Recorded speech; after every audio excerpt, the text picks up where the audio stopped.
Président Buet, tout à l'heure, il y a eu des mises en cause, il y a eu des échanges un peu vifs, me semble-t-il, et en tout cas, chacun est allé au bout de sa logique pour décrire ce qu'il estimait être la bonne façon de mener à bien l'action syndicale, qui pour représenter les promoteurs, qui pour représenter les artisans du bâtiment ou les investisseurs. Qu'est-ce que ça vous inspire? Aujourd'hui, il vous appartient de choisir un ton, de choisir une méthode.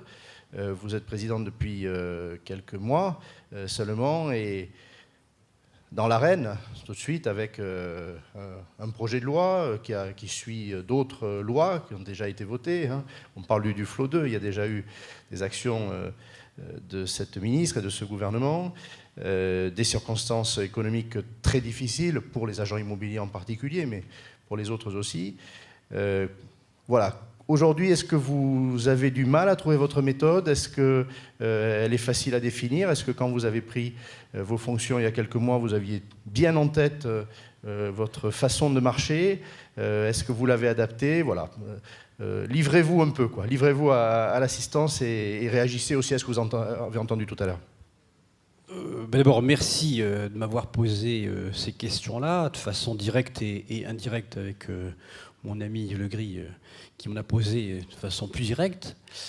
Je crois que, de toute façon, notre vie est faite de changements. Je crois qu'il faut s'adapter en perpétuel. On est en perpétuel mouvement, donc il faut perpétuellement s'adapter. Il faut s'adapter parce que, en fait, tout cela, ce sont des relations d'hommes et de femmes. Je voudrais dire d'ailleurs, à ce propos, que dans mon conseil municipal... Oui, Elisabeth. Je voudrais dire à ce propos que j'ai 13 administrateurs hommes et 2 administratrices. Et quand j'ai voulu d'ailleurs augmenter le nombre, et quand j'ai voulu même créer, comme ça a été fait à la Fédération du bâtiment, un club de femmes, nos 2 consoeurs qui sont administratrices m'ont dit « Mais non, non, hors de question de créer un club femmes. Créer un club femmes, ça voudrait encore renforcer le clivage, ce que nous ne souhaitons pas. » Et je crois qu'elles avaient raison. Donc j'ai renoncé sur ce sujet. Comme quoi, il faut toujours s'adapter. Et l'adaptation, elle vient du fait que d'abord, le monde politique était en évolution. Je rappellerai à certains qui sont un peu quelquefois excessifs dans leurs propos que le 6 mai dernier, il y a eu des élections en France. Je parle de 2012. Et que ça a changé un certain nombre de donnes. Après, les ministères ne sont pas les mêmes. Nous avons eu pendant quelques années un secrétaire d'État au logement. Nous avons là une ministre du logement. À côté de cela, on a des parlementaires qui ne fonctionnent pas non plus de la même façon. Il y a eu une modification constitutionnelle qui permet aujourd'hui un jeu parlementaire beaucoup plus aigu, beaucoup plus complexe, beaucoup plus difficile à apprivoiser.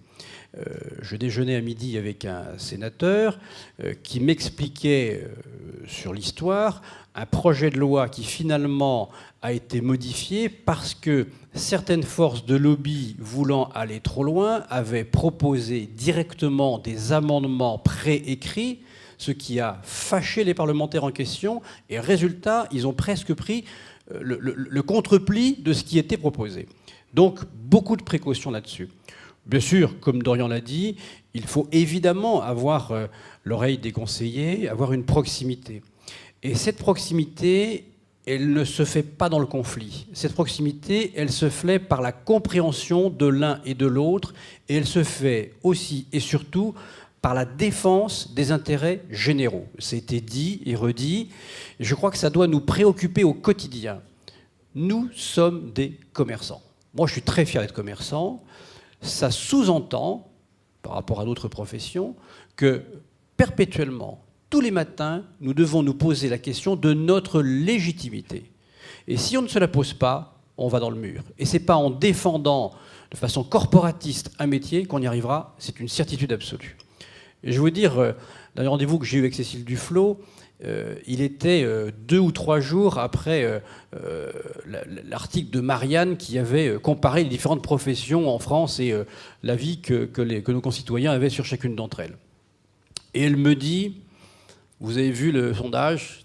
Évidemment, je l'ai vu. Dernière profession aimée des Français, les agents immobiliers. Et je dis oui. Les huissiers oui, ne sont plus les derniers, hein, on peut dire. Oui, Madame la Ministre. Et je lui dis, vous avez vu juste avant nous qui est-ce qu'il y a? Les politiques. En avant-dernier. C'est vrai, reprenez le sondage. Et donc, je lui dis, on a tout intérêt à se tendre la main et à se serrer les coudes. Parce que nous aussi, tous les Français, on a intérêt à avoir une classe politique qui ait la confiance de nos concitoyens. Si on n'a pas ça, on est dans une société qui est en vraie difficulté. Et donc voilà, je crois que le discours, il est toujours difficile. On est de temps en temps, on a la sensation par moment de faire une sorte de grand écart, parce que le syndicalisme, c'est ça aussi, c'est rassembler le plus grand nombre pour défendre l'ensemble. Merci beaucoup. Didier Camandona, peut-être deux mots qui font écho à l'information que vous avez donnée tout à l'heure, mais tout le monde n'était pas là. Hein, cette naissance en cours d'une chambre du Grand Paris, qui va faire la synthèse entre deux organisations d'Île-de-France au sein de la FNAIM. Ça m'inspire deux questions. La première, est-ce que c'était nécessaire ? Qu'est-ce qui a prévalu à ce rapprochement? Deux chambres qui ont leur histoire, l'une qui a une histoire très longue, on vient de le voir, l'autre qui a aussi son assise historique. Qu'est-ce qui a prévalu? Est-ce qu'il y a des intérêts supérieurs parmi ceux qui ont été évoqués? Et puis deuxièmement, le rôle du territoire, et spécialement le rôle du territoire dans le Grand Paris et en Île-de-France, par différence ou par contrepoint avec la fédération nationale que représente votre voisin. Alors, tout d'abord, il y a un vieil adage qui dit « l'union fait la force ». Donc il reste vrai, et l'union que nous allons, je pense, réaliser maintenant, puisque la CMI a aujourd'hui voté le projet de traité de fusion, fera la force. Cette force sera une force, bien sûr, qui ne sera pas contre la fédération. Ça n'aurait aucun sens. Nous sommes affiliés à une fédération, nous devons respecter les règles, et pour cela, nous le ferons. Ce que je veux dire, pourquoi cette union aussi, au-delà de la force qu'elle crée, c'est le fait qu'il y avait quelque chose de complètement inepte depuis un certain nombre d'années, qui était le fait que nos deux chambres cohabitaient sur le même territoire interdépartemental, tous les départements de la couronne parisienne, sauf la Seine-et-Marne, avec le même type d'adhérents, avec la même typologie d'adhérents. Il y a une histoire qui a fait que ça a tardé. Il y a des incidents de parcours, il y a eu aussi le fait, comme le film l'a bien dit, qu'auparavant nous avions une chambre qui exerçait d'autres métiers. Aujourd'hui, ce n'est plus le cas. On exerce les mêmes métiers, on a le même type d'adhérents, donc il était naturel qu'avec le président Gilles Ricourt de Bourgie, nous travaillions ensemble. Alors ça n'a pas été simple, puisque ça a mis plus d'une année, largement plus d'une année, mais ce soir, la CMI a voté favorablement en assemblée générale extraordinaire pour la réunion de ces chambres, et en fait, je passe le flambeau tout chaud au président Gilles Ricourt de Bourgie, qui doit réunir lui aussi ses instances, et ensuite à la fédération, qui, bien entendu, donnera ses préconisations s'il en est. Mais en tout cas, voilà le sens que ça avait. C'est un sens, je crois, le sens de l'histoire, tout simplement. Il fallait qu'on se réunisse.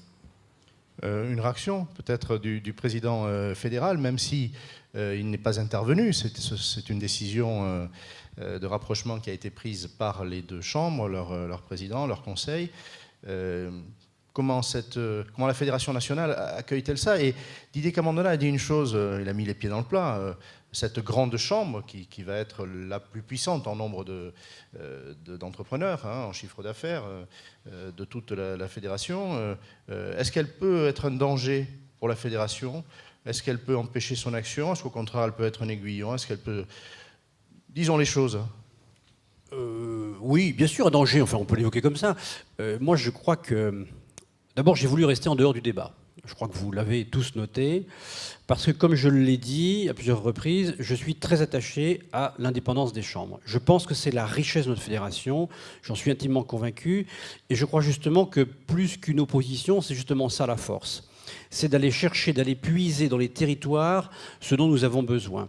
J'ai régulièrement des journalistes au téléphone, et hier j'avais une journaliste qui me posait des questions sur la problématique des résidences secondaires en bord de mer.